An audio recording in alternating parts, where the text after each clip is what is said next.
আসসালামু আলাইকুম। আমি ফারজানা করিম বলছি ভিসা অ্যান্ড ট্রাভেল চ্যানেলের পক্ষ থেকে। আমি আছি এখন পর্তুগালে। বাইরে বৃষ্টি হচ্ছে, তো আমার বাসার গেটে দাঁড়িয়েই ভিডিওটা করতে হচ্ছে, কিছু করার নেই। আমি আসলে এই ভিডিওটা বানাচ্ছি পর্তুগালে যারা নাগরিকত্বের জন্য আবেদন করেছেন তাদের জন্য। নাগরিকত্ব আবেদনের যে প্রক্রিয়াটি এর আগে অনেক বেশি সময় ধরে চলতো এবং সেটা তেমনভাবে ডিজিটালাইজড করা ছিল না।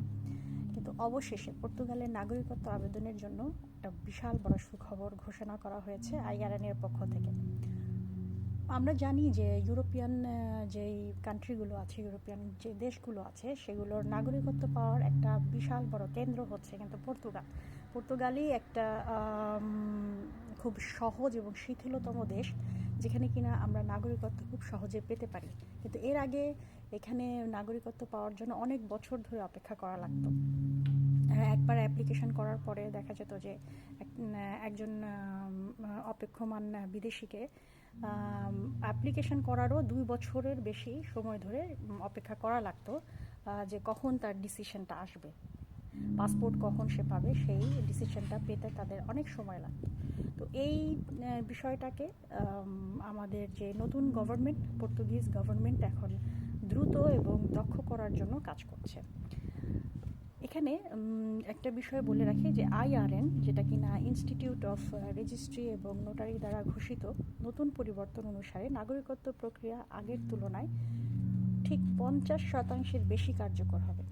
নতুন অনলাইন অটোমেশন সিস্টেম এবং আর্টিফিশিয়াল ইন্টেলিজেন্স দ্বারা এই আইআরএনের বিভিন্ন শাখা তৈরি করা হয়েছে এবং এই প্রক্রিয়াতে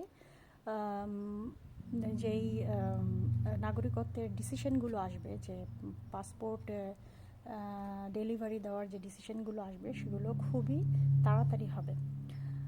কারণ আমরা জানি যে ইতোমধ্যে 2023 সাল থেকে অনলাইন আবেদন প্রক্রিয়া চালু হয়েছে পর্তুগালে এবং সেটা বাস্তবায়ন করা হয়েছে।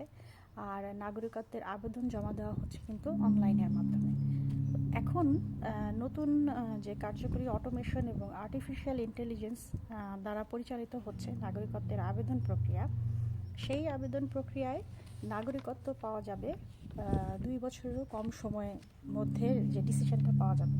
দ্যাট মিনস আগে এরকম হতো যে রেসিডেন্স কার্ড পাওয়ার পরেও আরও 5 বছর সময়ের পর অ্যাপ্লিকেশন করার পরে আবার 2 বছর লেগে যেত, কিন্তু এখন আর সেটা হচ্ছে না। এখন হচ্ছে যে ম্যানিফেস্টেসাও দি ইন্টারেস্ট ঘোষণা করার পর থেকেই 5 বছর কাউন্ট হবে এবং অ্যাপ্লিকেশনের যে কাজটা, অ্যাপ্লিকেশনের যে ডিসিশনের বিষয়টা, সেটা দ্রুততর হবে। আর এটার জন্য আইআরএন নতুন নতুন শাখা তৈরি করছে। তো 2022 সালের আইআরএনের রিপোর্ট অনুযায়ী 2,30,000 আবেদন করেছিল, যেটা কিনা সর্বোচ্চ সংখ্যা। মানে বিদেশিদের মধ্যে পর্তুগিজ পাসপোর্ট পাওয়ার যে প্রবণতা, সেটা অনেক বেশি দেখা গিয়েছিল 2022 সালে। তো পর্তুগালের জাতীয় আইন বিদেশি নাগরিকদের পর্তুগালে বসবাস করার যে বৈধ বছর, এটা একটা কাউন্ট করে তাদের পরিবারের সদস্যদের জাতীয়তা অনুযায়ী, তারপরে জন্মস্থান বা পর্তুগিজ সম্প্রদায়ের সাথে সম্পর্কের উপর নির্ভর করে বিভিন্ন উপায়ে আসলে পর্তুগিজ নাগরিকত্ব পেতে অনুমতি দিত। তো চলতি বছরে মানে 2024 সালের একটা জরিপ অনুযায়ী, আইআরএনের জরিপ অনুযায়ী প্রায় 63,000 বিদেশি অলরেডি কিন্তু আবেদন করেছেন পর্তুগিজ নাগরিকত্বের জন্য। তো গত মে 2024 সালের রিপোর্ট অনুসারে প্রায় 5 লক্ষ মানুষ, 5 লক্ষ বিদেশি আবেদনকারী 2 বছরেরও বেশি সময় ধরে নাগরিকত্বের আবেদনের সিদ্ধান্ত নেওয়ার জন্য অপেক্ষা করছে। তো এই যে একটা বিশাল বড় মানে কি বলবো, লোকবল দরকার আসলে। মানে একটা বিশাল পরিমাণ মানুষ যখন আবেদন করছে পর্তুগালের পাসপোর্টের জন্য, এবং অনেক বছর ধরে তারা অপেক্ষা করছে, এবং 5 লক্ষ আবেদনকারী গত 2 বছরের বেশি সময় ধরে কিন্তু নাগরিকত্বের আবেদনের সিদ্ধান্ত নেওয়ার জন্য অপেক্ষা করছে। তো এখন সরকার কি করবে? অবশ্যই সরকার কিছু না কিছু তো করতেই হবে। তো সরকার এবং আইআরএন, যেটাকে আমরা জানি যে ইনস্টিটিউট অফ রেজিস্ট্রিজ অ্যান্ড নোটারিজ, যেখানে আমাদের বিভিন্ন কার্যক্রমগুলো রেজিস্ট্রেশন হয়, জাতীয়তা অথবা আমরা যখন কোম্পানি করতে যাই ওখানে আমাদের রেজিস্ট্রেশন করতে হয়। তো সেই আইআরএ নিয়ে কিন্তু এই দ্রুততম প্রক্রিয়াটা চালু করতে যাচ্ছে। তো এ কারণে নাগরিকত্বের আবেদনকারীদের আগের মতো আর সময়ের অপচয় করা লাগবে না।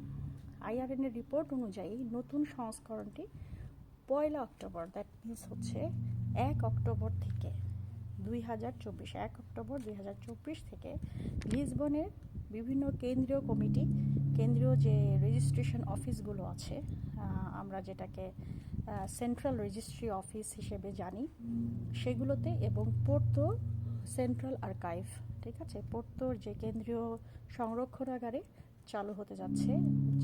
সেটা হচ্ছে 1 অক্টোবর থেকে অলরেডি চালু হয়ে গেছে।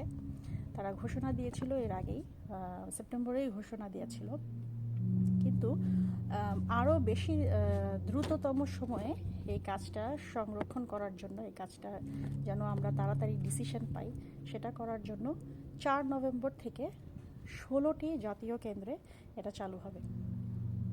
যেই বিভিন্ন কাউন্টার আছে, 16টা শাখা রেডি করা হয়েছে আইআরএনের পক্ষ থেকে, এবং এই 16টা জাতীয় কাউন্টারে সিভিল রেজিস্ট্রি অফিসগুলোতে আমরা এই পরিষেবাগুলো পাবো।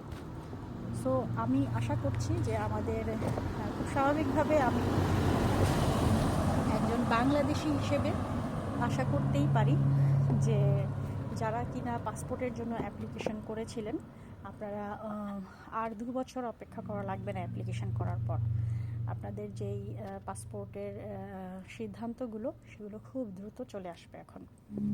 আর ভিসা অ্যান্ড ট্রাভেলের পক্ষ থেকে আপনাদের সবাইকে আবারও অনেক অনেক শুভেচ্ছা।